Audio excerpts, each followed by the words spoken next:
One, two, three.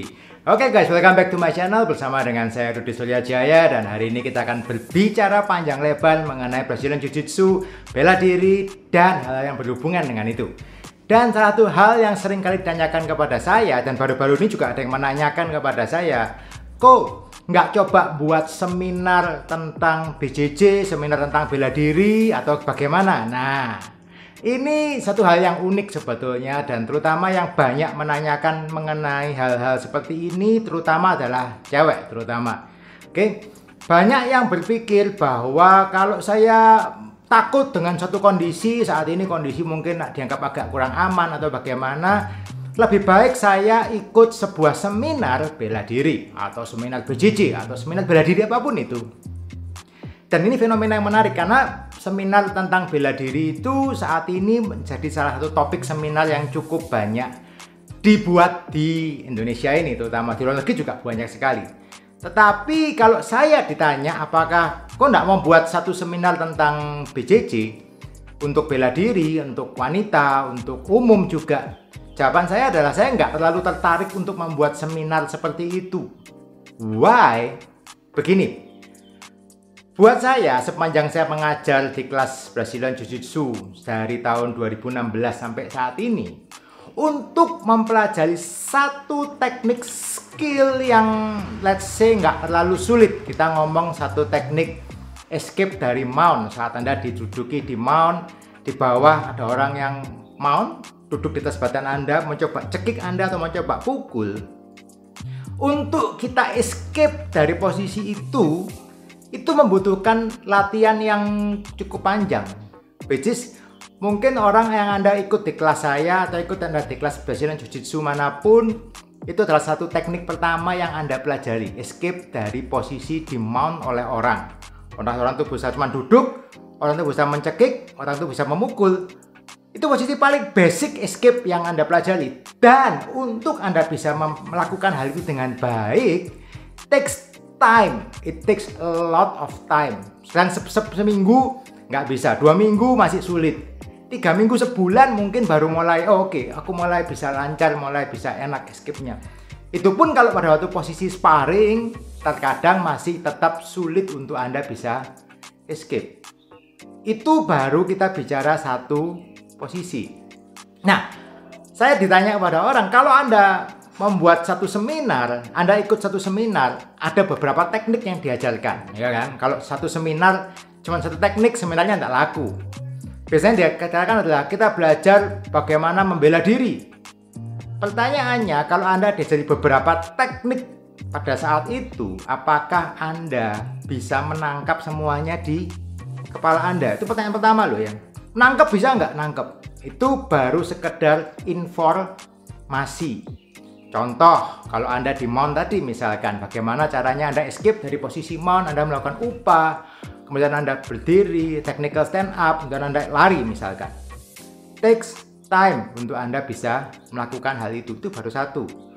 Belum kalau posisi yang lain, mungkin Anda dicekik di dinding, misalkan Anda di dinding, Anda dicekik di dinding. Itu satu teknik yang lain lagi, itu membutuhkan latihan yang lain lagi.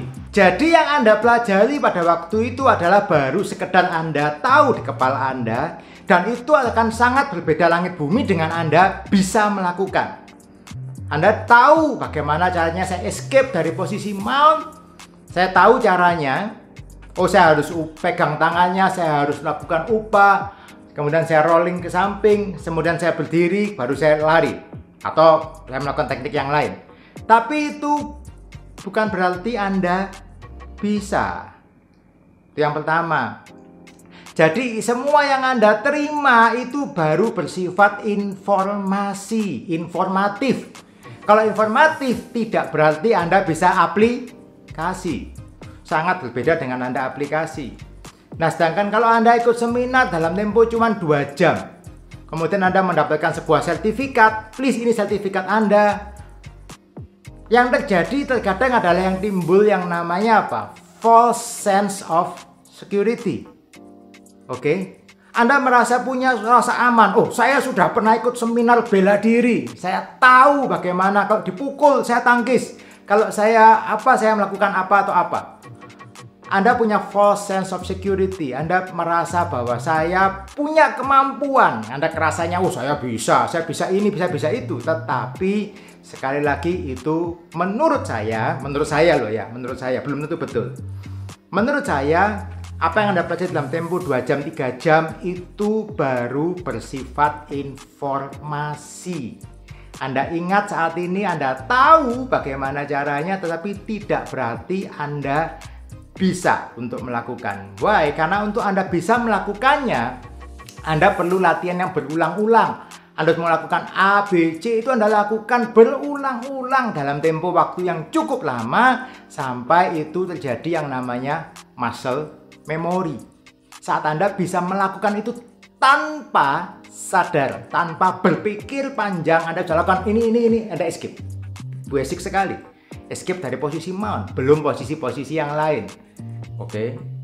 Dan belum tentu juga variannya terjadi sama seperti skenario yang Anda pikirkan atau yang Anda latih. Ada banyak skenario lain yang mungkin terjadi.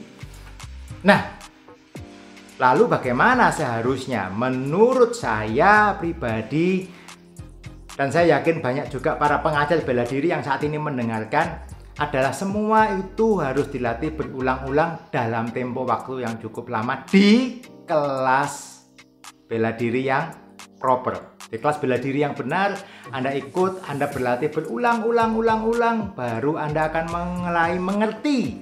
Setelah Anda mengerti, Anda mulai paham, Anda akhirnya mencapai tahap bisa. Oke, itu satu step by step of learning menurut saya. Sekarang kita akan bahas faktor yang berikutnya, adalah yang namanya saat kita di posisi membutuhkan self defense. Itu saat kita biasanya diserang orang, Anda didekati orang tidak kenal, Anda mungkin membutuhkan satu self defense, ya, Anda diserang orang lah, let's say itu kondisi yang terjadi. Ada faktor lain yang juga bekerja. Ada faktor namanya faktor kejutan. Oke. Ada faktor stres. Ada faktor lagi yang namanya adrenalin dump. Itu yang terjadi. Kita bahas satu-satu. Stres. Kenapa stres? Faktor kejutan. Sorry. Yang pertama kita bahas adalah faktor kejutan. Kejutannya apa? Anda terjadi dalam situasi yang terkejut. Enggak ada kan orang mau nodong dari jarak jauh ngomong, saya mau nodong, ayo saya mau nodong, jalan pelan-pelan. Enggak ada.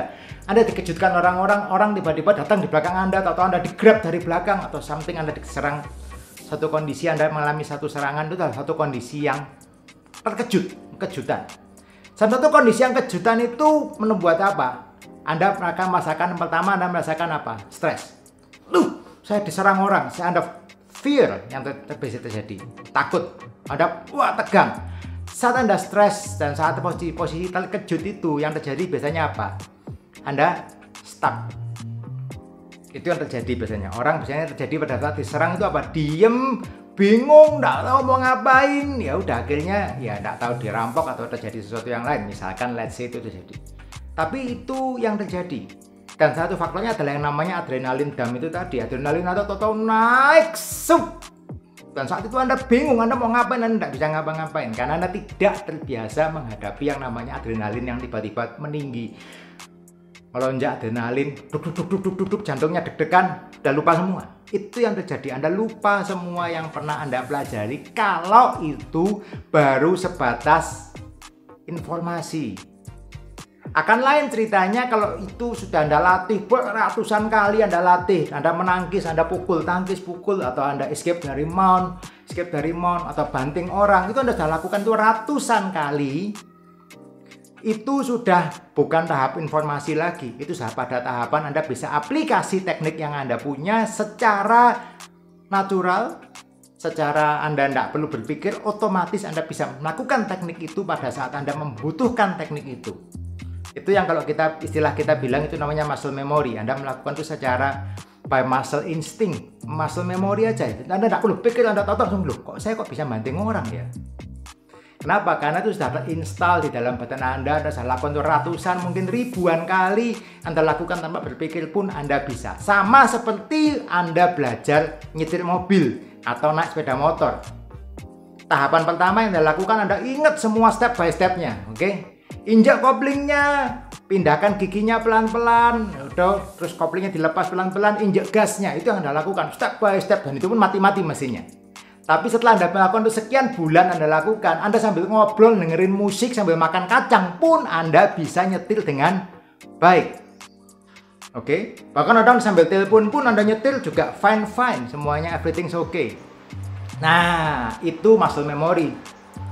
Kita harus berlatih sampai pada tahapan itu. Nah, kalau Anda hanya ikut sebuah kursus pendek 2 jam, kursus 3 jam, kursus apalagi cuma 1 jam, apakah mungkin Anda bisa melakukan semuanya itu? Dan apakah itu ada manfaatnya? Saya tidak bisa menjawab, tapi dari pengalaman saya 1-2 jam latihan saja sangatlah tidak memungkinkan untuk Anda bisa menerima materi dan mengaplikasikan itu dengan baik. Lalu pertanyaan berikutnya yang ditanyakan adalah apa yang sebaiknya dilakukan kalau saya ingin belajar bela diri untuk melindungi diri saya?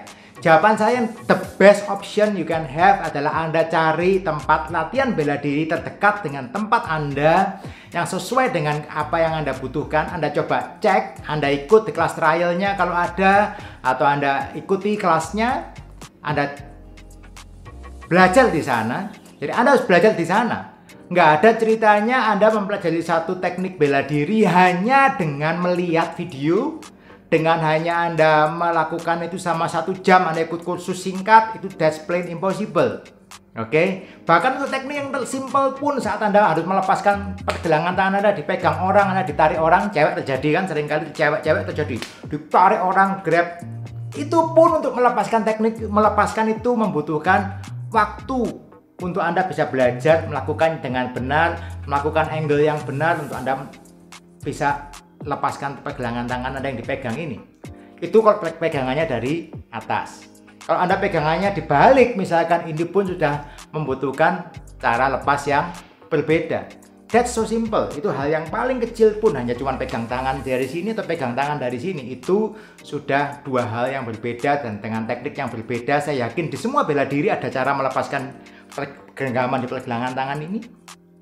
Tapi itu tidak mungkin Anda pelajari dalam waktu hanya 1 jam 2 jam. Itu membutuhkan praktik, Anda membutuhkan bimbingan, Anda membutuhkan teknis, dan Anda harus latihan sendiri baru Anda bisa menguasai.